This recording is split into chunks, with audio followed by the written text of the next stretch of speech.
Welcome to Nathan Haddad's individual montage task, based on the Vietnamese migrant experience to and in Australia. So to begin, what caused or influenced Vietnamese immigration to Australia? To speak from an innocent Vietnamese civilian perspective, you would have to say fear, meaning being scared to be persecuted, the reign of communism, and even for your own kids. This would have been felt by most Vietnamese as they would have lost the chance to be independent, as many countries became involved in the Indo-Chinese battles. In saying this, the Vietnamese were not safe on the home front or anywhere in the peninsula of Indochina. Therefore, the Vietnamese had to sprawl, causing risky escapes to get out of the catastrophic environment, leaving behind possessions, jobs, and friends, all because of the communist. Most Vietnamese would enter boats packed with other civilians, all with the same intention: to start over, make a new life in another country. For those that travelled to Australia, did suffer through the process, many through starvation, through various storms across the seas, and even having to face various pirates. Also, if some could not get to the boats or to Australia through the sea routes, they'd have to go through the air by means of an aeroplane. After Australia's withdrawal from the Vietnam War, Australia was now beginning to plead for migrants to come to our country to help repopulate the country after large masses of men were sent to fight, whom were either killed or seriously injured. Australia mainly needed people to help in reconstructing infrastructure, which is essential for the country to survive. In saying this, Australia realised that white supremacy in building a white Australia was not necessary, as they now needed immigrants of various nationalities to help reunite Australia. This diversity of ethnics is obviously known as multiculturalism, and the Vietnamese were one great ethnic to begin a new tradition for Australia at this point in time. It introduced many economic advantages as well as a new cultural identity for Australia. Once the Vietnamese began to populate in the Australian states, they were to work for what they would see as their future, not only for themselves but their kids. So most Vietnamese worked as blue-collared workers, which involves things like trades, as opposed to white-collared workers, who work in offices, etc. This is obviously because they did not have the education to work as white-collared workers. This is how most immigrants would earn their income to survive.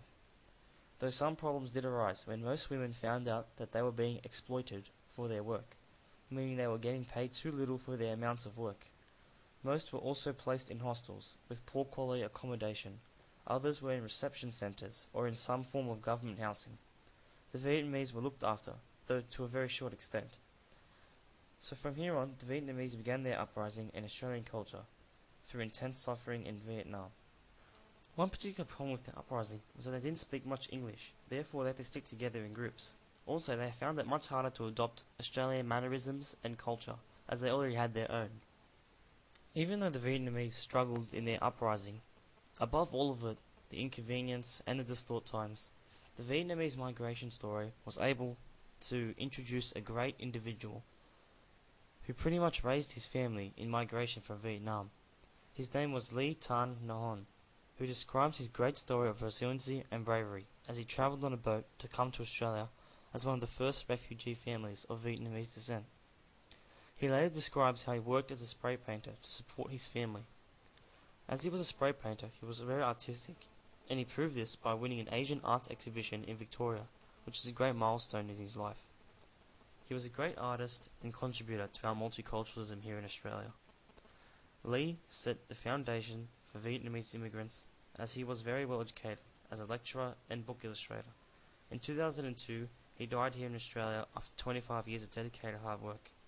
After him followed 150,000 Indo-Chinese refugees, all inspired by his story. I believe his life is a great way to identify the Vietnamese story and their uprising here in Australia. Moving on to my last source of information, I have written a poem named Why Is It? It gives a quick insight to some of the mysteries of the migrant experience. So here it is. Why is it? Why is it that we cry for our lives when we overflow with innocence? Why is it that we suffer and endure pain for the mistakes of others? Why is it that we must leave our homes and possessions to breathe another breath? Why is it that independence is too hard to find?